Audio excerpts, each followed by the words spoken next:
What up, everybody? Welcome to Keeping It 9450, codename WBB, your ultimate hoops destination for all things women's basketball. I'm Daniel Artest.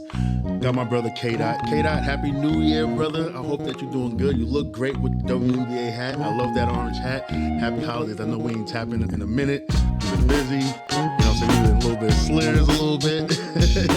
But we here now, first podcast of 2023. What's going on, brother? Hey, yo, what up? What it is? What's popping? First thing first, Happy New Year to you, my brother.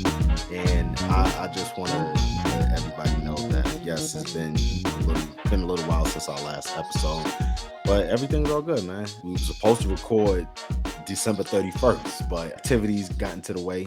Good activities. Everything was all good. But, hey, we're here and we're ready to get it popping.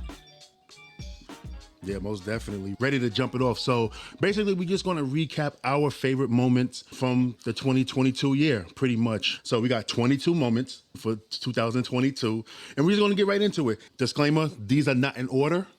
So to those that's listening to this or watching this video, these are not in order. We just randomly going through our 22 moments in women's basketball, and we're going to tip it off with Athletes Unlimited. They had their inaugural season. K.Dot, it was a success from the way they moved the merch right on time to the players that was in there that got better, naming DJ Carrington, Lexi Brown to name two. It was a great 5-week season, and we got to see a lot of players that we never heard of before, like CeCe Andrews, who won sportsmanship because of her intense teamwork on the sidelines doing her thing. We got to see also like older players like Essence Carson and the great Lauren Mincy.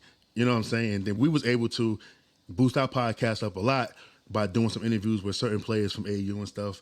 And we also got to see like other players in their own element, comfortable, safe. We seen Natasha Cloud doing her thing. We seen Tiana Hawkins doing her thing and stuff. So we got to start off with it real quick, brother. Yeah, and just because you started off with AU, I got to show it off.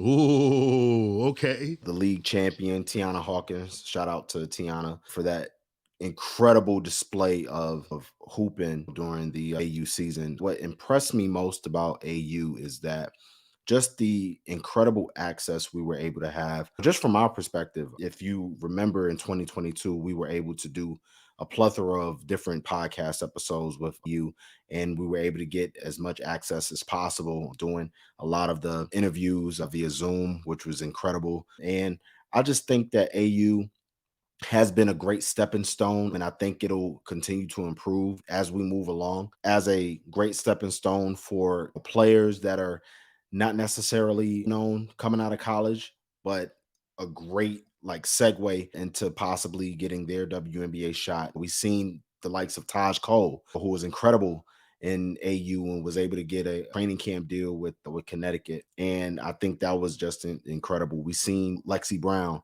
who is just simply phenomenal and finished 4th overall in AU and was able to do her thing with the Los Angeles Sparks this year. Of course, we've seen DJ Carrington. DJ Carrington was a multiple captain for AU, and you saw what she was able to do for the Connecticut Sun this year in helping catapult themselves into the WNBA finals, which was incredible. So I think a lot of things. And then, of course, the champion Tiana Hawkins, she was able to sign with the Washington Mystics after being out pretty much the 2021 season after not playing a lot for the Atlanta Dream. So again, AU has been an incredible thing, and I think it's going to continue to be an incredible thing for the women that are playing, and I can't wait to see what the rest of AU will bring to us moving forward.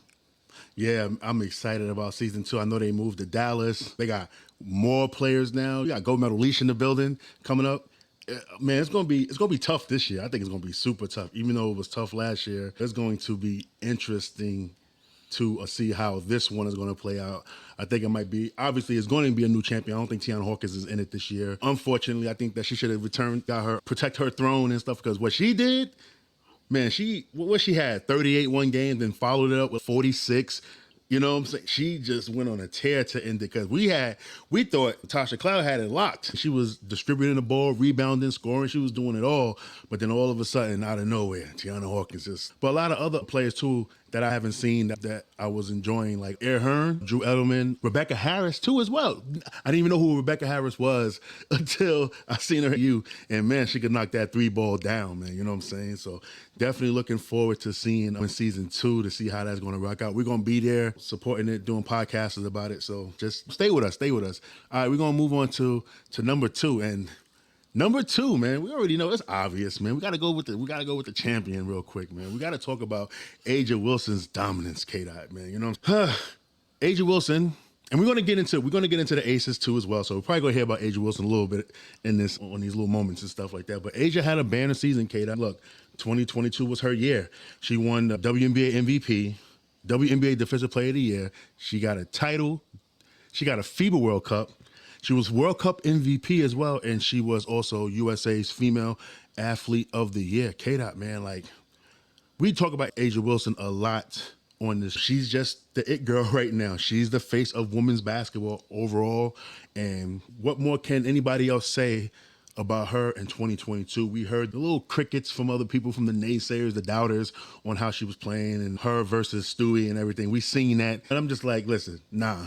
I shut that conversation down in June, K.Dot. Hey, A'ja, you had a great season. Congratulations on winning MVP and Defensive Player of the Year as well. It was just her year.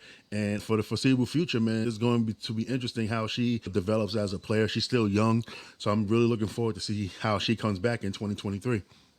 Yeah, and A'ja Wilson has had just an incredible 2022, and along with Cheryl Swoops, she's the only player in WNBA history to have that illustrious Defensive Player of the Year, MVP, and title next to her. That was something that was like just incredible, right? So I really want to see what 2023 holds for A'ja. And of course, we're going to continue this conversation with the Aces, but A'ja had an incredible year. I feel, and we're going to talk about this player too. I felt with Asia's dominance in the pros, it was motivation for by seeing Aaliyah Boston do her thing. And again, we're going to talk about that later in the show. But A'ja was just simply incredible. And I can't be more proud of what A'ja was able to do this year, especially with the dominance in what she had with the Aces this year. Kate, I got a question, because I don't want to say in WNBA history, I'm talking about in North American basketball history, has anybody won WP of their league, Defensive Player of their league, and also won a championship? Because I think that when Giannis won his ring, did he win Defensive Player of the Year? Because I think that he was MVP that year too as well. Because I know he was a back-to-back MVP. We gotta check that up. Actually, I think that she might be the only one to do it, especially winning World Cup. Nobody else did that. You know what I'm saying? Her year was an actual basketball, a historical basketball season. Pretty much. She's just on her way to the Hall of Fame. And speaking of that, keeping in South Carolina, we're gonna talk about the next person. We gotta talk about the smile. Aaliyah Boston. So, K.Dot, man, like, we already know what Aaliyah Boston did last year. Slow to start this year but they're blowing teams out, so she's playing less minutes. This is how, like, her lowest stats since her freshman year. But like, the way she has been dominant since she stepped foot on the South Carolina's campus has been nothing but special. But talking about 2022, you know, why we could name this part Aaliyah Boston Smile. We already know what she went through the season before when cameras were showing her crying because of that missed layup. She used that as motivation. She came back and she hushed everybody. And they talk about the main awards that she won, where she swept everything, but she also won 11 individual awards in 2022 alone. Kata, like, what's your thoughts on the great Aaliyah Boston, brother? Yeah, Aaliyah Boston had just shown just pure dominance in 2022, and it was redemption from the year prior. I would be upset too if every time you see me on TV, you see that moment where there's tears flowing. And for her to just come back in 2022, dominate the way she did. Let's not forget that 2020 performance that she had in the tournament before the championship, which was incredible as well. And I believe that was against North Carolina. I think that with what Aaliyah Boston was able to do in 2022 was something, again, that just motivated others in her circle to end the year with a smile and have basically ESPN show that smile all over the place. That's no greater feeling for you to have. And again, with this year coming up, I know it's 2022-2023 season. Because South Carolina has been so dominant, the numbers doesn't reflect what happened last year. But again, this is conference play coming up, so we already know what Aaliyah Boston is capable of doing, and she's probably more than likely going to repeat that dominance. But again, for 2022, Aaliyah Boston was just simply incredible. Yeah, facts. Just simply incredible, amazing basketball. And I'm just hoping that they stick to my prediction that they're going to go undefeated, run the table this year, and win that championship. That's what I'm looking for. But it's going to be tough, though, because SEC play done started. You got Angel Reese looking good against actual competition. Looking great. She had 14 and 15 against Arkansas. So it's going to be fun, but hopefully they'll sweep the SEC and sweep everything, man, and end it the right way. That's what normally happens in women's basketball. When it's like a star player, they always do that undefeated season coronation. It happened in '95. It happened with UConn again. I think it happened with Shamika Holscore too as well. So it's always something like that. So I want to see that again. And definitely would like to see Aaliyah Boston go out on top and continue her basketball career. All right, let's move on to number 4. Number 4, we have the debate of Ryan Howard of the Atlanta Dream. K.Dot, listen, man. We had a top draft pick, right? She had a great year. First of all, she had a nice NCAA tournament, even though I thought that she didn't have a motor, so I had to eat my words on that. She actually has a motor. College basketball was just too heavy on her, the workload that she had, so I got to bite that one. But she got the number 1 pick. She was an All-Star her rookie year. She won the Rookie of the Year. She changed the culture of Atlanta Dream real quick. She almost led them to the playoffs. I think there was 1 game out the playoffs. Yo, K-Dot, put it in words, man. What's your thoughts on Ryan Howard, man? Yeah, Ryan Howard, just looking at the overall profile of Ryan Howard, I think that in this case, I can admit when I'm wrong. And at this point, we had conversations about who's the number 1 overall pick, right? Looked at it from a perspective of, listen, you got to go with fit, right? You got to go with fit. And Washington at the time had the number 1 overall pick until Mike Tebow decided to make a trade with the Atlanta Dream and switching along with some future assets to be number 3 in Atlanta and ends up getting number 1. Now, prior to that pick, I personally believed that Nellis Smith was going to be that number 1 overall pick just because of the, again, fit. But I said, if it was any other team, Ryan Howard is clear cut the number 1 overall pick. I'm wrong from the fact that Ryan Howard is the number 1 pick, period. Period. I had to eat my words on that as well because I was on multiple platforms just saying how Ryan Howard is a great player. And if it was any other team, I would pick her number 1. But if Washington has that number 1 overall pick, then, I'm probably not going to go with Ryan Howard. But luckily enough, they didn't have the number 1 pick. They ended up being number 3, and Shakira Austin ended up going 3 to Washington. But as you've known, in the playoffs, Washington needed buckets, and Ryan Howard would have gotten you those buckets easily. And I do believe that Ryan Howard this year was the hands down Rookie of the Year. Could have arguably had a case for MVP as well, the way that she was playing. Of course, she went through a little rookie wall there towards that middle part of the season, but she was a WNBA All-Star as well. And Ryan Howard just had an incredible season. And again, 1 game away from being in the playoffs after an incredible first year. So I think that Ryan Howard, again, an incredible player, and we're going to see more of that from Ryan Howard moving forward in her career. Yeah, I agree, man. She's giving me a lot of Tamika Catchings vibes, the way she just does everything at a high level, not just everything good. She does everything at a high level. She can score, rebound, defend. She gets teams involved in the offense. You see her blocking shots and everything, and the leadership skills is already there. Like she's going to have a nice, bright future. I can't wait to see her 5 years from now and seeing how she developed as a player as she grows in her basketball career. All right, our next one, K.Dot.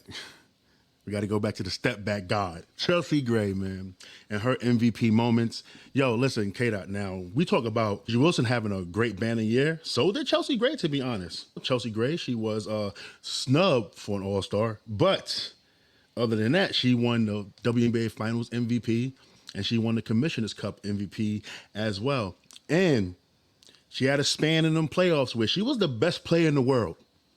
By far. She had her moments where she was the best player in the world. And Kay, I remember we was talking about this on the phone a couple of weeks back about Can we name any players outside of Cynthia Cooper, Diana Taurasi, that you can just give the ball to and put them on the island and they could give you 30?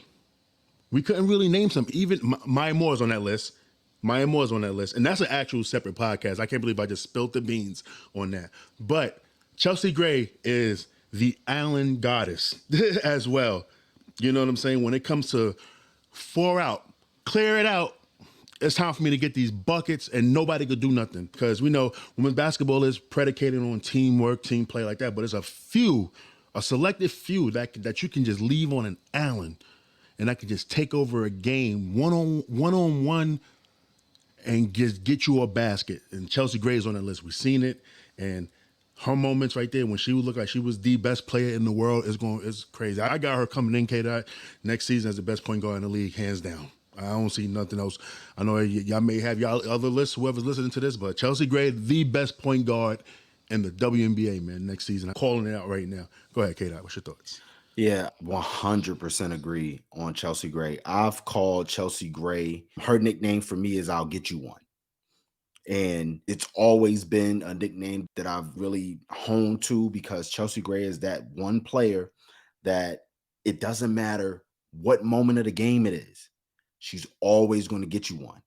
It doesn't matter if it's making a play. It doesn't matter if it's scoring. It's going to end up a bucket. It doesn't matter. Chelsea, I'll get you one Gray has been incredible this year. And I think that just like you said, coming in as the best point guard in the league, yes, Chelsea Gray is the best point guard in the league. And she showed it to you last year. She's going to continue to show that unless there's something crazy that happens. But otherwise, nah, Chelsea, I'll get you one Gray is first off, a pure bucket.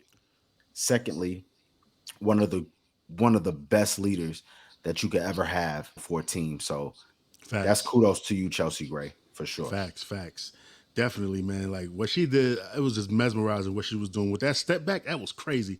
All right, let's move on to number 6, man. Number 6, we got to talk about it, K.Dot. We got to talk about it. The WNBA Trophy Gate. Listen, y'all just got $75 million before the season, and y'all was delivering that crazy trophy, man. I don't care if it was made by Tiffany. No. Come on, man. We got to do better. All right, we got to do better with the trophies, man. Everybody was going crazy about it, and I'm talking about when Kelsey Plum won the WNBA All-Star Mvp, had a great game, and then just that, had a little teacup Yorkie trophy, man. K.Dot, that she had the trophy that the cats had on the old Fancy Feast commercials. Yo, what's your thoughts about that trophy, brother?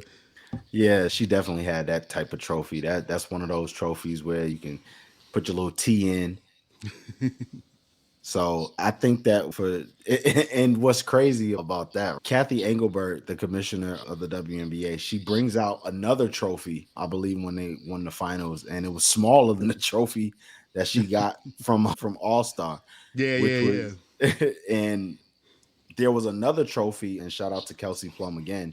She was on Kevin Hart's episode when they was doing the ice bath, and they gave her even smaller trophy. It's been a running joke for 2022, but I do think that as incredible as a year that the Las Vegas Aces had, come on, we got Asia Wilson, league MVP.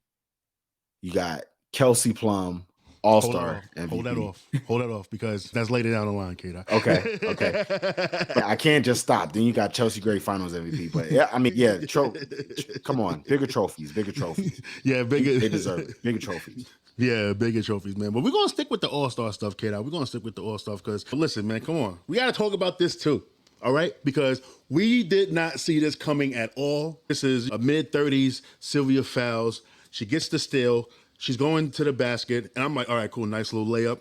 K.Dot did not expect for her to turn that hand over and throw it down. I don't think she had a WNBA dunk in her career. So I was surprised. I said, sorry, parental advisory. Oh, shit. She actually turned that ball over and threw it down. So that was pretty cool, too, for her to do that, for her to show, hey, listen, I may be going out, but I'm actually going out on top, man. Kudos to you. Salute for you to have an amazing career, Sylvia Fowles, man. Unfortunately, it sucked that the fans had to for her to get the same type of love that Sue Bird was getting when it came to retiring and everything. But that dunk though was pretty dope, kid. That was the highlight of the weekend. Oh yeah, for sure. And my reaction, it was just like yours. And I think everybody's reaction was the same. And for her to get the fast break and for her to turn that hand and throw it down, I would like that point. I was just like you, but after a while, I had to sit back and like, yo, she really dunked. She really threw that joint down. That's incredible. And again, Sylvia Fowles, incredible career. Definitely going to salute to you. And that's later down the line. That dunk, man, it at All Star was just incredible. That dunk was just simply incredible. Yeah, fact. Amazing dunk. All right, so let's move on to the college real quick because you actually have a moment for you during the college season of last year, outside of South Carolina winning it all. We're going to let you have the floor. Talk about this creating Elite Eight run because it was actually pretty special. Yeah, it was pretty special. And Creighton has been an incredible team. And coming into the tournament last year, I did think that Creighton could potentially make that type of run. And everybody talks about the NCAA tournament in guard play. Guard play is so important. And Lauren Jensen, who plays for Creighton, is one of those spectacular guards that is almost like you can't really guard Lauren Jensen in some points. And what Creighton was able to do, first things first, getting the upset on Iowa. I've talked about this many times. We watched that game, and my son comes in the room and says, "Oh, okay, who's playing?" And I'm like, "This is Creighton in Iowa." He's looking at the game, and "Yeah, I think Creighton is going to beat Iowa." And I'm looking at him like, "Are you serious? Serious? You for real?" He's like, "Yeah." And I'm like, why do you say that? He's like, it looks like Creighton's just having like incredible defense. And that's what they predicated their run on. They predicated their run on defense, half court defense, and keeping those high scoring teams from running the fast break and going through their sets. And Lauren Jensen was definitely a part of that in being able to go on that incredible run. If I'm not mistaken, in that Iowa game alone, I think she had 30 plus points in that Iowa game. But for them to make the run that they made and ultimately losing to the national champion, South Carolina, it was just an incredible run, man. And I think that they can do it again this year. I know that right now they're struggling going into Big East play, but it's nothing like the tournament. So I think they can go into the tournament. I think they can make some more noise. But that Elite Eight run in 2022 was very incredible. Yeah, facts, man. Creighton, and they surprised me with what they had, man. And when they went up against Iowa, obviously, when we looking at Iowa as a team, like Caitlin Clark about to go off, Monica Cesano can't guard her. They too big. They have too much. They dynamic offensively with one player though. But what they did was they shut the other members of the team down and stuff, and had to make a Caitlin and Monica work. You're not going to stop them two, but you can stop everybody else, and it worked in their favor right there. All right, let's move on to number 9, which this is bull. This is bull right here. All right. I hate this phrase. I hate this phrase, contract divorce. No, they just got cut. That's all you had to say. They just got cut. We just let them go because it didn't work out. So obviously, contract divorce was the phrase of 2022 in women's basketball. We already know what it was. Tina Charles leaving. Damn, K.Dot, my mind is going right now. K.Dot. Phoenix. Yeah, going to Seattle, and Liz Cambage actually going home after being let go by the Los Angeles Sparks. K-Dot, what's your thoughts on this? This is annoying, man. Look, this thing right here, contract, where my fingers at? There you go, contract divorce. That should not be said again. Don't say it in 2023. Just let it go. When I heard it, K-Dot, listen, I'm like, man, this is bull, yo. That's not even what it is. Somebody just got cut, got released. That's all. Contract divorce, that's crazy to call it something like that, Kate. I'm sorry. And I don't know why I put it on there. And I apologize to the great Diamond DeShields comeback from her situation and stuff. I should have put that here instead of this. That's my fault. The term contract divorce is definitely something that I wouldn't have thought of. And it is a simple thing. Yeah, they got released. And within the terms of their contract, they were paid whatever their terms were in negotiating in case they were released. But yeah, the term contract divorce was very confusing to me. And Me personally, I didn't like the term. So just keep it cute, keep it as regular as you can. The team releases said player, and I just leave it at that. But divorce, my thing is with contract divorce is when you say contract divorce, you say, oh, what is that? And then you have to explain what it is. And then after explaining what it is, you're like, okay, why are you labeling it that? And then you have to explain why you're labeling it that. And then for most people, it's like, why didn't you just say it this way? And I think that's what that particular term gets into, because we had plenty of conversations about contract divorce, and we was like, why couldn't they just say they got released? That's all it is. So I think divorce. I'm all right. To be the butt of the joke, I'm gonna just continue. I'm gonna just start saying contract divorce for any irrelevant thing that happens moving forward. Just since people want to make stuff up. Yeah, right. Listen, we're not going to gentrify getting people cut. All right, we're not going to gentrify it. All right, They're not gonna That's basically what it is. That's basically what it and is. push the community out, yo. Nah, somebody got cut. That's all it is, man. That was one of the most annoying things ever, right there. I ain't gonna lie, man. All right, let's move on to number 10, man. We shouldn't even miss it. That was if we was doing Uno. That's a skip. Yeah, that's a skip for sure. That's a skip for sure. Definitely a sure. All right, let's talk about it. Becky Hammond, fresh from the Spurs, came through Vegas, did what she let out to do. Coach of the year, WNBA champion as a coach. And pretty much our offensive scheme was pretty dope. The first move they made was getting Liz Cambage up out of there and move Asia to the 5, where she was very dynamic at, and how we just talked about her having her banner year and everything. Yeah, what's your thoughts on Becky Hammond? Becky Hammond, I think that she had one of the most improbable 2022s that you can imagine, right? She comes in, and first off, she gets this big contract from the owner, Mark Davis, right? And that was a topic of conversation for a little while, right? She goes into the press conference. She tells everyone, listen, expect greatness. This is still something new for me. And for people to ask, why leave the NBA and have a for sure deal and come to the WNBA, right? She says the WNBA has always been in me. So, why not come back, and why not bring my flavor to the league? And that's exactly what she did. She brought her flavor to the league. Everything that she's been taught from Coach Pop, she brought it in, and it worked. Truly worked. They ended up being champions. So a lot of things that people had to say prior to, you're going to have to eat your words, because again, it worked. And hopefully it continues to work, because she was such an incredible mind, and she is an incredible basketball mind. And I think that with the personnel that she had this year, she was able to do a lot of things. Remember, they went on a slump prior to All-Star weekend.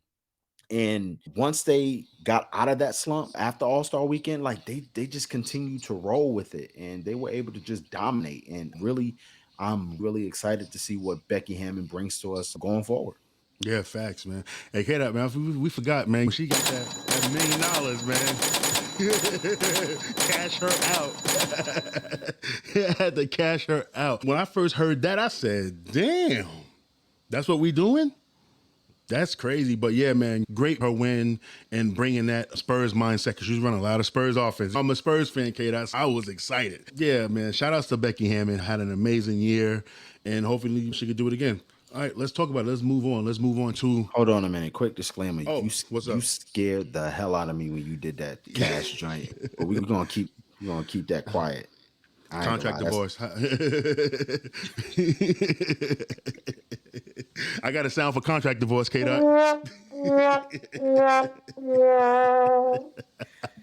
Yeah, come on, let's move on, man. Let's talk about the big three that retired, man, this year, man. Sue Bird, Sylvia Fowles, Brianne January, all of them decided to retire from WNBA. We already know about Sue Bird and Sylvia Fowles, what they was doing and stuff, but wanted to give Brianne January her flowers, because I was able to spend some time with her during my practice days with the Fever and stuff for those years I was there in Indiana. And really tough player, a great leader. When you see her on camera, when you see her in practice, she's the same way. And I really just wanted to say, Brianne, if you ever listen to this podcast or you see my face live, just want to say thank you for always just being warm and welcoming when I walk into that gym to come work out with y'all and everything. And also that you still one of the toughest players that I ever played against because you took a charge from me running full speed. And I would never forget that because I thought I heard her. I thought she was done. I was shook, and then she got up, brushed it off, and kept on playing. I was just like, damn, that's crazy, though. But yeah, for Brienne, they ain't giving her a lot of love, man. You know what I'm saying? But she's a champion. She's an all-star in WNBA as well. Obviously, she only got 4 championships, whatever, but hey, she's still a champion. You still got to call her champ because she won one. And she was a big piece of that Indiana Fever team. You know what I'm saying? Like, she was the extension of Lynn Dunn. And Lynn Dunn, like I know, like listen, Brienne took that same intensity and brought it. I remember I got yelled at by Brienne January. I got cursed out by Lynn Dunn before. That's a different story or whatever because I didn't know how to ice. They both got on me because I didn't know how to ice. I never heard ice before in a pro setting. So that was my first time and learning a lot, you know what I'm saying? But just wanted to say that Brienne January was a really special player, man. And she's going to be missing the W, I think. I really do. And as we already talked about Sylvia Fowles, we already know what she is. K.Dot, I think that when you really look at it and you break it down, that Sylvia Fowles is the best post player in women's basketball history. In WNBA history, I know everybody will be like Lisa Leslie, but I know when you combine the game, when you combine the accolades and accomplishments, I don't know. You gotta probably have to give that to Sylvia Fowles. And with Sue Bird, man, Sue Bird, she revolutionized the point guard position in the W. You know what I'm saying? Somebody that, that can score when needed. This is young Sue Bird now that could score when needed. That was really great at getting teams in the offense, was a great winner. You know what I'm saying? And I know that she gets a lot of flack. We even gave her flack when we ranked her. I felt like it was a proper ranking. When I think we ranked her like 11th or something like that. I thought it was proper. 11th all time out of the 25. All in all, when you take that out and to the side, man, listen, she lasted like almost 20 years. That's tough. Playing overseas and then playing WNBA basketball for a couple years. She did that for a little minute. That's tough to do. And so just want to say congratulations to these 3 amazing women and looking forward to seeing what they're doing in their post-career. And if Sylvia Fowles ever see this, I need something knitted. Your crochet skills are super elite. And I just need, knit me something. I don't care what it is, man. You know what I'm saying? Knit me something, please. A sweater or something. Go ahead, K.Dot.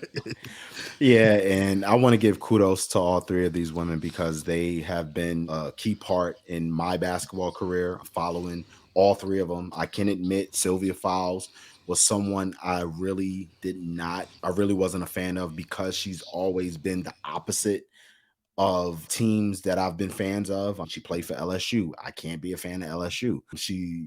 Before leaving, I was cool with her playing for the Sky, but then when she went to Minnesota, I felt like Minnesota was the evil empire of the WNBA. But I just think that with what Sylvia Fowles was able to bring to the game has always been an incredible thing. Brienne January, the toughest of toughest point guards that I followed throughout her career in those Indiana teams. She's always been the most relentless, most savvy point guards of those Indiana teams. So definitely salute to you. And then, of course, Sue Bird, the ultimate competitor, the ultimate name, right? Sue Bird has just been an incredible ball player ever since her UConn days. Christ the King legend. And I think that with Sue Bird, of course, she's always going to be one of the pillars of basketball history. Kudos to all 3 of these women, and I can't wait to see what they do in the future.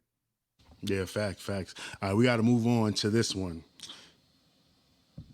Number 12, This was an amazing moment, K.Dot, because when Las Vegas, the way they came out against the Chicago Sky was a big game because Chicago Sky, they was 1-2 and this, that, and the other. And Vegas came out, hit a lot of threes. And then all of a sudden, they just couldn't hit a shot. Chicago came back down 28 for the improbable win. They won. They came back from 28, but they actually won by 9 or something like that.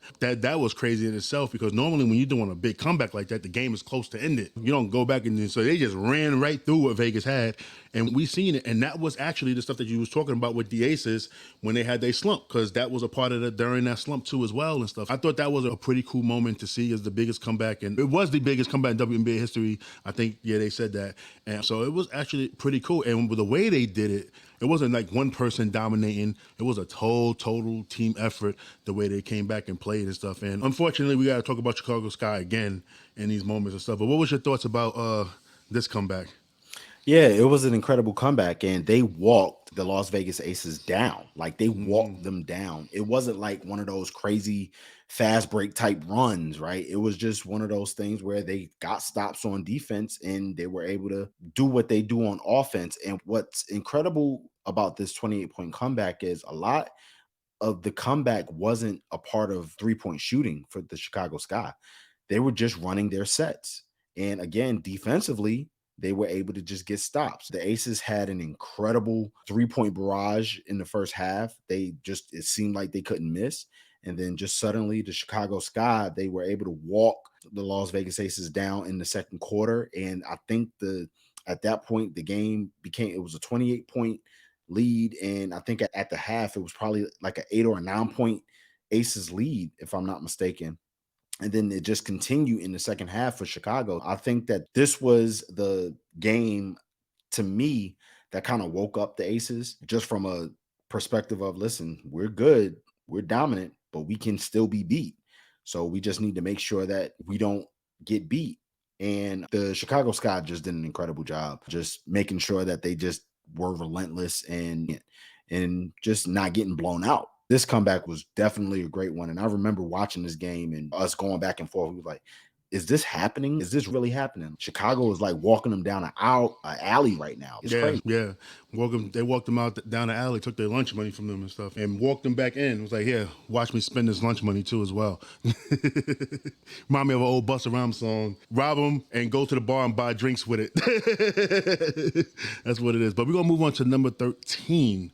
And for number 13, we got to talk about the resiliency for the Phoenix Mercury, everything that they went through and stuff. We already know what they went through, but just as a team, okay, we're going to talk about BG and everything, but we know about the issue everybody was going through with BG being out, having players like one of my faves, Sophie Cunningham, playing out of position. Sorry, K.Dot. All right, Jesus Christ, man. Listen. All right. And also, Skylar Diggins having some issues and stuff, and then leaving the team she ended up, obviously, we know that she's having another child and stuff, and then they just went through a lot, man. You know what I'm saying? With the whole Tina Charles situation as well, like with Phoenix, but they still had a great season and stuff. So, like, how can you put the resiliency for the Phoenix Mercury into words? You really can't put it into words because they went through everything under the book that you can go through. The highs of highs, the lows of lows, and the lowest of lows, right? Yeah. And for lack of better terms, put the cherry on top. In the playoffs, Shea Petty ends up rupturing her Achilles like that. It was almost like that was it. And I think that to show resiliency in what Phoenix were able to do first year, head coach and Vanessa Nygaard. We're talking about Diana Taurasi being out with a hip and not being able to play. Skylar Diggins Smith having the situation that she had and then later announcing her pregnancy and her leaving the team. Tina Charles being released. BG. It was just so many things, and they still were able to make the playoffs. That is what you call resiliency. Again, you went through the lowest of lows and was still able to make the playoffs. You were still able to get those bonuses. And another cherry on top, the Robert Sarver situation, like everything that you can think of under the book, and they were still able to do what they were able to do and make the playoffs. I think that from that regards, you have to pay much respect to the Phoenix Mercury, and hopefully they'll be able to make some noise after going through what they went through last season. Yeah, facts, man. That Robert Sarver situation is crazy, right? Because he brought the team back in the early 2000s for $470 million. No, $401 million, which was the highest buy for an NBA team back then. Then sold the team because of this situation. This dude made $4 billion off selling the team, man. The dude just flipped his money so quick. I would just wish there was like a penalty for something like that, man, for what he did in the workplace for all them years. And just imagine the bully tactics he was pulling, because it went for all them years. Nobody wasn't saying nothing until just now. And this was going on for 18 years or something like that. That's crazy. But, yo, shout out to Phoenix, though, Phoenix Mercury, for dealing with whatever they was dealing with and coming through on top pretty much. I say, even though, yeah, they didn't win no championship or nothing like that, but you could say that they came out on top and stuff. And I think that now, with the return of Brittany Griner, I think that they're going to have a great 2023 season and stuff. Which we're going to get into Brittany Griner in a minute, too. But we're going to move on, because we got to talk about some other stuff. K.Dot, listen, we ain't got the hats on, but we got to give a shout out to May for the W. Because what they did with those lid hat drops were amazing, man. Just amazing hats. And you just want to be like, yo, you got to release more. You got to release more. But you know what? I'm cool with the limited release. It was in such demand that they sold out everywhere. I got the Rockers hat. You got 3 of them. And, oh, man, but Them hats was fire, K.Dot. That was a fire, and it's crazy because it just made our moment, and it just happened a couple of weeks ago. But you got to put them in. We got to put them in here because of the impact that it had, man. When Made for the W dropped something, is always fire, and they didn't let us down with them hats at all. Yeah, and shout out to Made for the W. Of course, we know some people over at Made for the W, so shouts out to you guys. I think that this release drop, and also big shout out to Lid's hat drop for the Yeah. collab. This was one of the most anticipated, I guess, 3 weeks ish releases that you could look for. To me personally, and this is my opinion and no one else's, this release was more anticipated than me trying to cop some J's, man, for real. Because like we knew that this was going to be limited edition. Like they're probably not going to be made by this team again. We might see it from somewhere else, but it's not going to be made by this team again. And luckily I was able to get 3 of them, but I really wanted that Comets joint. That Comets joint is so nice. Oh my God. But that Phoenix Mercury was, oh my God. All right. I'm getting into a tangent because I love the hat so much.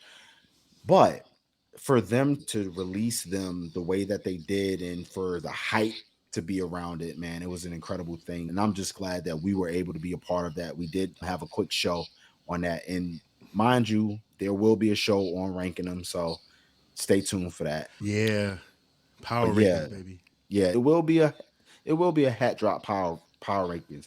And if anybody knows, DA and we came up with the original flavor. So if anybody says original flavor, you already know where it came from. So don't bite. I'm just letting you know right now. We had been calling it original flavor even before they were released. I'm just letting you know. Hey, man, K.Dot said it. I got to agree with him. You know what I'm saying? Don't bite this technique, man. All right, let's move on to number 15. And we got a little controversy going on college basketball. We're going to step back to college basketball real quick. And another friend of mine, you know what I'm saying? We got to move on. We got to talk about this real quick. This was crazy. You know what I'm saying? I don't understand sometimes dudes, man. And I know we men and everything, you know what I'm saying? But it's crazy how sometimes these dudes be acting when it comes to women and their outfits and whatever they want to wear and stuff. And y'all know who Sydney Carter is, man. She's a coach, Texas, University of Texas. I think this outfit happened when she was with Texas A&M, right? So she wore outfit and everybody was Right. had some uproar about it. I loved it. I thought the outfit was dope. It was definitely different. But I guess some dude put it on Twitter and then just try to blast her about it, and everything just went into uproar.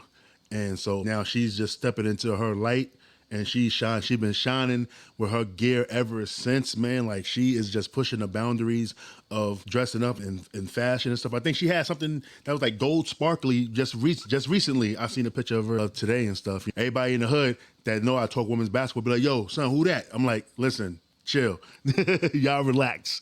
All right, I get it." Nah, but and I like how she went at it. She went right back at it and was like, "Hey, this is me. This is what it is." And I thought that was pretty dope to that. And then now she's pushing the envelope even more. She looks really nice the way she puts those outfits together and stuff. I want to know, did she put them together herself though, or do she have somebody like a stylist or something like that? Like me, I can't put an outfit together at all to save my life, Kate. I'll tell you this right now. I think, look, I got my Queensbridge hat on, my USA stuff, and just casual underneath, and that's it. And I feel like I'm good. But the way she do it every time, consistent, fresh from this outfits, it's crazy. I want to ask though, best dressed, her or Dawn Staley, but that's a whole different another episode right there. We got to do like a solo fit episode where everybody be dressed, because everybody be fresh, man. When it comes to women's basketball, we be the walkthroughs, everything looking like runways and stuff like that. So that's definitely a different episode. But what's your thoughts on Sydney Carter? Yeah, Sydney Carter has always been the most dope person. I remember her from Texas A&M, and just think that sometimes when we get into a situation where you're talking about someone else, like when you shouldn't be, like you need to just keep all of that stuff to yourself because you're loud and wrong at the end of the day. And with Sydney Carter, like she's unique in her own way and she wants to showcase that, and she did, and that's much respect to Sydney Carter for doing that, and I don't see anything wrong with it. If I come outside and I want to look fresh dressed like $1,000,000, then I'm going to do that. I don't care what it is. Fashion is fashion. And in now today's society, everything is almost like being held to a certain standard, which it really shouldn't be. With Sydney Carter and her outfits, they're dope. Why make a big uproar about it? And for her to take that and flip it, it's been incredible. And now she has. I wonder if she even has a. I wonder if they have like a fit page for her now. You know how like sometimes you get the actual fit page where it has their own like profile. I wonder if they have that. I But don't know. That's a good question. Maybe we should make one. you know what I'm saying? Because if you want to be dope, and that's fine. Yeah. I didn't see anything wrong with it. They just being loud and wrong for no reason. Yeah. Men, when it comes to women and what they want to do with their bodies or whatever they want to do, shut up and just mind your business and just, I don't know, move along. I get it. Whatever. Let's just keep your judgment to yourself, idiots. That's all I got to say on that. We're going to move on to this one, K.Dot. And then once I put this up on the board, you already know if I'm talking about the past, all right, I ain't talking about passing the torch.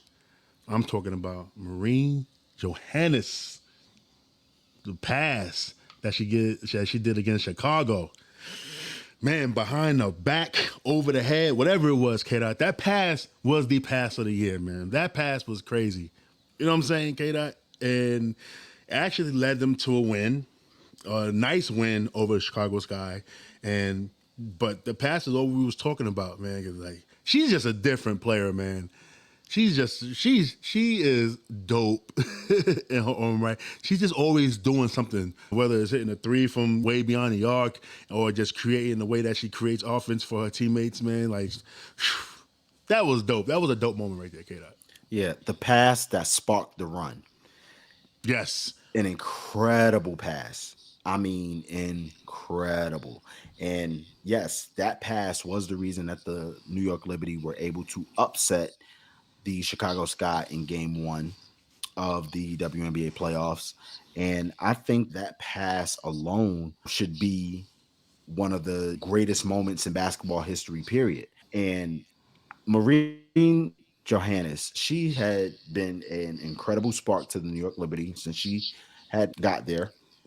And I think that she can and will continue that nice little spark that she has for the New York Liberty. But that pass, man, when we saw it live, we were like, hold on, did that just happen?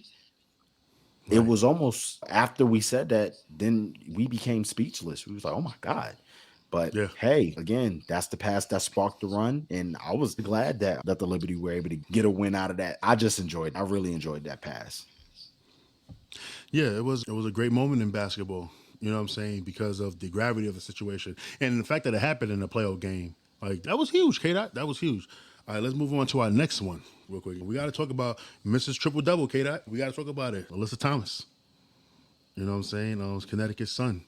There's triple doubles everywhere. She had a great season. Then she did it in the World Cup. She's doing it overseas. She's just an amazing basketball player, man. I don't care about the shoulder thing no more because of what she's just shown, what she can do. I know that everybody talk about the shoulder stuff and how she shoot her shots and stuff, but the other things that she do, she's probably the toughest player in the W right now, probably in all of women's basketball, man. What's your thoughts on her season in 2022 with the Sun and stuff and getting all those triple doubles?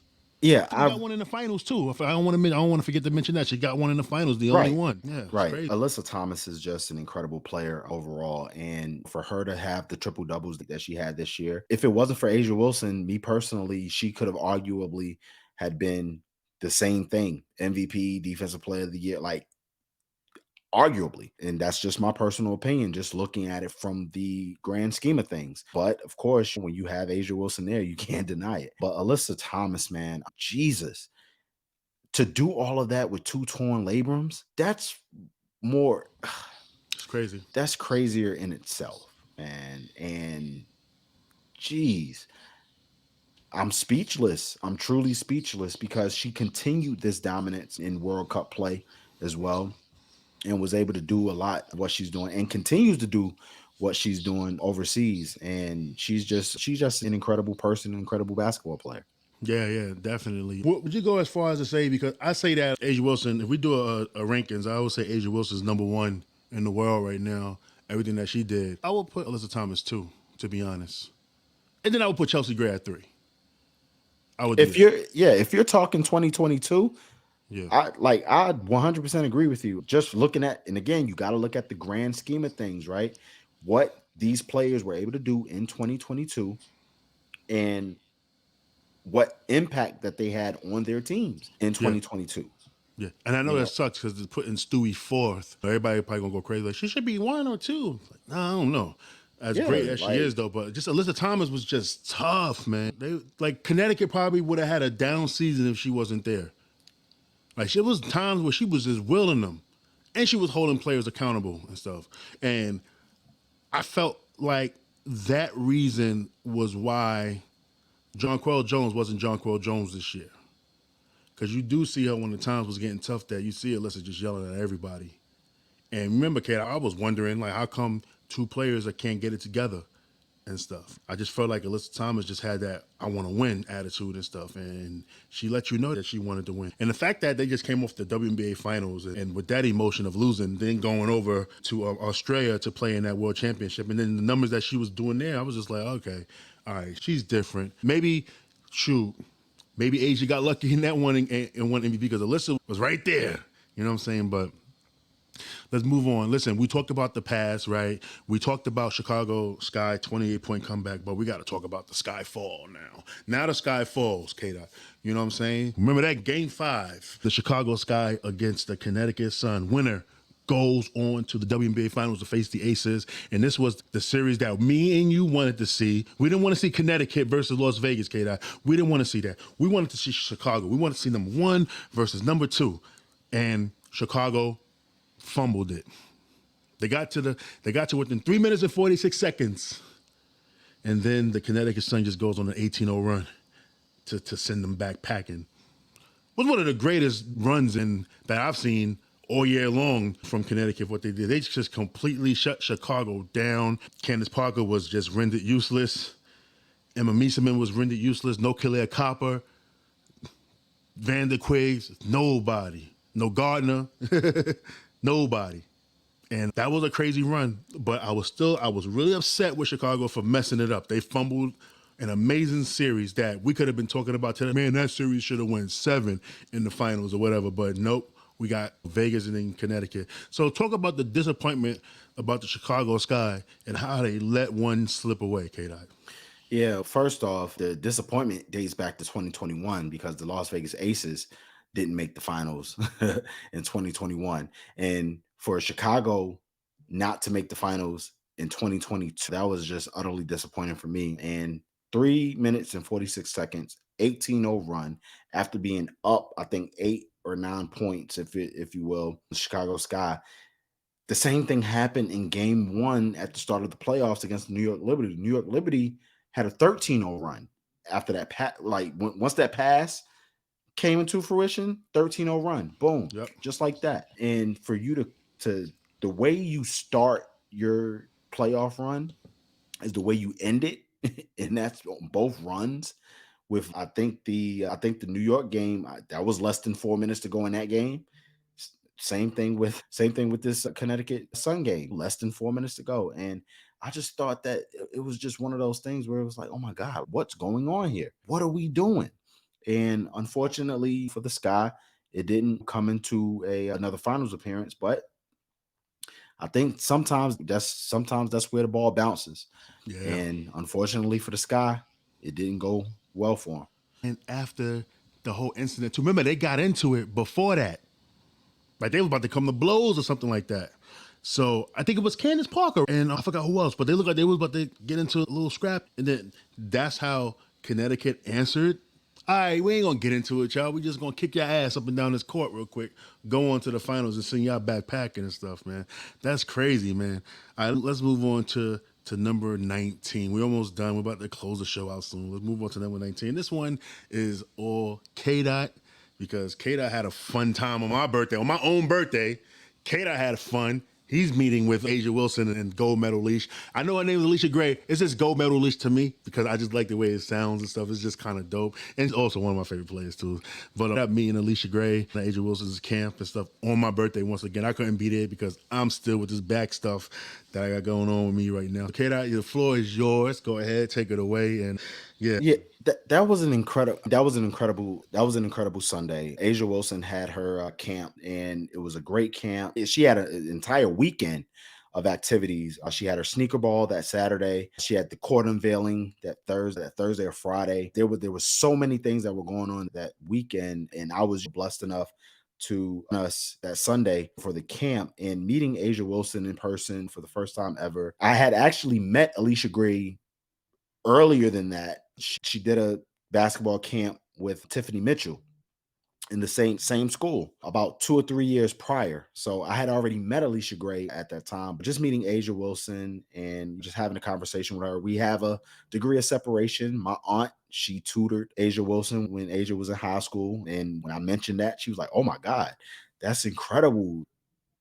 We're practically family." And I was able to meet her mom and her dad, and they said the same sentiments. And I was able to FaceTime my aunt, and so they can talk and have a great conversation. It was just an incredible day to cover. They were able to get sneakers to the kids. They did the Beyonce challenge, which was dope. Actually, the DJ put on the Cuff It joint, and they were able to get down and boogie. So that entire day was so great. And shout out to Jade Lee, man. She came in, she had a conversation with me, and man, just know that we locked in. DA, just know that we're locked in. So just overall, it was incredible. And shout out to the committee. I was able to meet Lo for the first time in person. She was able to rock with the camp as well, and my homie Markeisha. So it was just a great day overall, man. They had some great vibes, and I'm just glad the kids were able to hang out with with a couple pros, because in Alicia Gray and I, Gold Medal Leash, we taught hoops, we taught video games. Like, it was just great, man. Yeah, that's dope, man. Still mad it was on my birthday. I wish I could be there, man. But it's okay. Listen, hey, listen, we got a lot done that day. That was a successful day for us as a show, as a network and stuff. Shout outs to you, actually, K.Dot, for actually going there and making it happen and stuff and bringing it home, brother. All right, let's move on to number 20 real quick. And you already know we ain't got much to sweet. Listen, BG home, all right? And no matter what anybody says, we be seeing y'all talking about the whatever, we don't care. You know what I'm saying? BG's home. She's safe. She healthy. It looked like she's in great spirits mentally and stuff. And that's paramount right there. And now that she actually wants to play in 2023, K.Dot, we can talk about it. That's the best part. You know what I'm saying? But just all in all, man, like this 294 days probably was definitely a crazy ordeal that she had to deal with. Just being in a situation with a lot of uncertainty, and just reading the news on how they treat people out there in those type of situations, especially with Brittany Griner's situation, just being part of the LGBT community. Probably would have had thoughts of it going a totally different way. But by the grace of God and stuff, man, like she said, she had a relatively okay time and stuff, and she was able to do her time, and now she's home and she's doing her thing, man. So just a lot of praise to her. Shout out to her wife Sherelle, who was epitome of 10 toes down. All right, when you look up 10 toes down in the dictionary, you're going to see her wife right there and everything. And just looking forward to seeing what BG does in 2023 and what she does with her philanthropic efforts on getting other people, prisoners of war, home, or unjustified prisoners, or whatever word it is. So I'm just glad that she's free. You know what I'm saying? First it was BG, I'm free BG. We had to reverse that now. Now it's BG free and stuff. And like you said, K.Dot, BG Hill. And that's paramount right there, brother. Go ahead. Yeah, and I'm not going to say a lot because I just feel like at this point, we're all glad she's home. BG, you were always in our thoughts and our prayers, even when the situation happened back in February. And then it was announced like the first weekend of March. But we continued to campaign, we continued to talk about it. And as a result of it, in December, early parts of December, I believe it was December 6th, if I'm not mistaken, she was able to come home. And I'm just happy that she's home. And again, now it's the healing process. She's going through it right now. She's still advocating for people who are in these situations to not be in this situation, and hopefully we get some great result for it. So everybody who had an effort in getting BG home, thank you. And I'm just glad BG's home, and I'm glad that BG was able to say to us that, yeah, I'm hooping in 2023, so don't worry about it. So that's the next thing that I'm looking forward to. Yeah, definitely. And the fact that her first thing that she did was dunk the ball when she got on American soil, That was definitely dope, and I know like she feel good right now. But I know that you know how those moments be. Sometimes when you feeling good about something and it kicks back, then you got to take a reset after getting over the adrenaline and the high of something. So it's just that other stuff that she's going to have to fight through. But I think that she's going to do good. She got a great support system around her, from the United States government to her family. It's just pretty dope, man. And like I said, BG's free, and let's move on. Look and see what she's going to do in 2023. Let's get it. All right, moving on to number 21. We're going to talk about the Las Vegas Aces banner season. They had Jackie Young as most improved player. Becky Hammond was head coach. She won coach of the year. They, as a team, they won the Commissioner's Cup. Chelsea Gray winning the Commissioner's Cup MVP. Asia Wilson winning MVP Defensive Player of the Year. We already know what she did. The Vegas as a team, they go to the finals and win the championship. And then you had Asia, Chelsea, Kelsey, Jackie, Derica, All-Stars. K.Dot, like, you can't, we already know what they did, but you got to give a big shout out to Bill Lambert for creating this culture, creating this team, and then passing it along to Becky Hammond and stuff. Because we thought, okay, cool, like Bill Lambert got fired and this is what's going on. He actually stepped back and he advised them to bring on Becky Hammond, and salute as well to the Aces as a team, changing up their whole offense and playing from a slow, deliberate pace to style of basketball that Bill Lambert had to playing more up pace. We've seen what Asia Wilson did. Asia Wilson could have also won Most Improved Player too as well, as far from a skill set standpoint. For somebody that played 4 years in the league and only shot the three ball twice, to what she did from the three-point line this season, shooting above league average. Come on, man. That's what Most Improved Players. I think that, like me, I like Most Improved Players awards for your game growth, not your numbers, but I want to see what you did to add on to your game. And that's what Asia Wilson did, as far as, especially from the three-point line and hitting with that jumper and stuff like that. But from Bill Lambert to Becky Hammond, it was like a seamless move. They had a little bump right there in the mid-season, right before the All-Star break, but then they got right back on the bicycle and then got their championship. Yeah, I mean, it was an incredible season. I think that when it comes to the banner season itself, the Las Vegas Aces, they've chipped everything away, and everything that happened in 2021, they just flipped it in 2022 and continued the way that they were going to do it. That didn't happen in 2021 and ended up happening in 2022. So you got to give a shout out to Bill Lambert for doing what he did and realizing that and saying, you know what, let me take a step back. Let me just go ahead and do my thing in the front office or be an advisor. And shout out to Mark Davis for pushing the envelope and saying, listen, we're going to pay the coaches what they're worth. And for him to do that, it was just an incredible thing. And I'm just so proud of what the Las Vegas Aces were able to do. And they ran the table. And you can't say anything else about it. They just ran the table. Yeah, exactly. They sure ran the table, and there's nothing, no more can they say. But can they repeat? We don't know. We shall see. They have a great chance, though. I think that on the Eastern Conference side of things, it's going to be different. It's going to be different. With we got to see how free agent goes. First of all, we see what Kurt Miller did, moving on to the Sparks and stuff. So it's going to be interesting season. Interesting to see how this season is going to pan out in 2023. But K.Dot, last but not least, we got to talk about us. Yes, we got to talk about us as a podcast in 2022. I feel like we stepped our game up crazy. You know what I'm saying? From 2021 to 2022, I would say May 5th, May 6th, 2021 to about May 4th, 2022, we did 10,000 downloads as a podcast. But from May 4th, 2022 to now, we did over 16,000 downloads and stuff like that. We had some great moments. We had some great guests. I want to say we had Lauren Manis, shout outs to her. We had Cindy Brunson, shout outs to her. We had Pokey Chapman. We had Erica Alala. We had Monica McNutt. You know what I'm saying? I know I'm missing. Oh, I'm tripping. We had LaChina Robinson. We had Tarika Foster Basby. I know I'm missing some more K.Dot because we had so many guests. Oh, come on. Brittany Sykes, Erica McCall. Erica McCall, yeah. Shout outs to them as well. Diamond. Yep. You know Diamond Johnson. Diamond Johnson. We had a great 2022, man. You know what I'm saying? Just looking forward to seeing what 2023 builds for us. And so far, so good. We already had our biggest week of podcasts and downloads again. We never passed, I think our highest week mark was at one time, we had like 850 downloads in a week one time. That was cool. And leading from the last week of 2022 to now, I just checked it. We almost had 1,400 downloads just for the last week alone. You know what I'm saying? So we're growing as a show and stuff, and we had a lot of fun moments too as well. We like when we have our speeches moments out behind the scenes and stuff. Me and K.Dot doing 4-hour phone calls just to bring these shows to y'all and everything. And this was even a thing setting up this, and I'm always calling K.Dot with different ideas for the shows and stuff. I know K.Dot be like, "Yo, this dude's calling me like 2 in the morning. What's wrong with this guy?" Listen, man. I'm self-employed, K.Dot. I have mad time on my hands. Nah, it's all good. It's all good.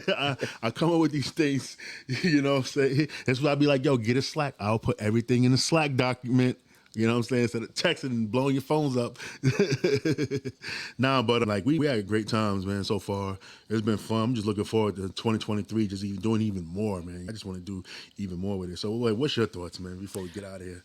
Yeah, you can't say anything more about how incredible the 2022 year has been to us, and it's going to be even better this year. I want to say thank you. Again, this is a moment where we got together in 2021, and I was like, listen, this could be something big. And you believed it. We got to it. Got to work, and we've been grinding ever since. Thank you for continuing to believe in that. And again, 2023 is going to be just as special as 2022, and lots of success has happened in 2022. We're going to have even more success in 2023. Yeah, facts, man. It's been fun. It's been fun doing this list and talking about some stuff. Other stuff I left off the list, and it was popping in my head while we was talking about it. Like I said, with Diamond DeShille's secret comeback, which actually should have been on this list. I'm mad about that. And also, too, K.Dot, we forgot to talk about Four Locos. We forgot to talk about Asia Wilson when she's getting lit, okay? We didn't even mention that or whatever, but there's other stuff that we probably would have missed, but it's 22 moments and stuff. We'll probably talk about Asia Wilson getting lit in 2023 again. Well, to add on to that, for everybody who's listening, all you got to do is follow us on Twitter, mention at D9450, and give us your favorite moments of 2022 that we've missed. You'll be the judge of that and give us the answers on our Twitter page. All you got to do is give us a shout out at D9450 and just tell us your moments, and we'll interact with you guys on this on Twitter. Facts. With that being said, like I said, Happy New Year. We here 2023. I'm Daniel Artest. Okay, that's K.Dot right there. Don't forget to follow us at the 9450 on Twitter. Don't forget to follow me at D_Artest on Twitter. K.Dot on Twitter as well. I'm out of here. Love is love. Peace. Peace out.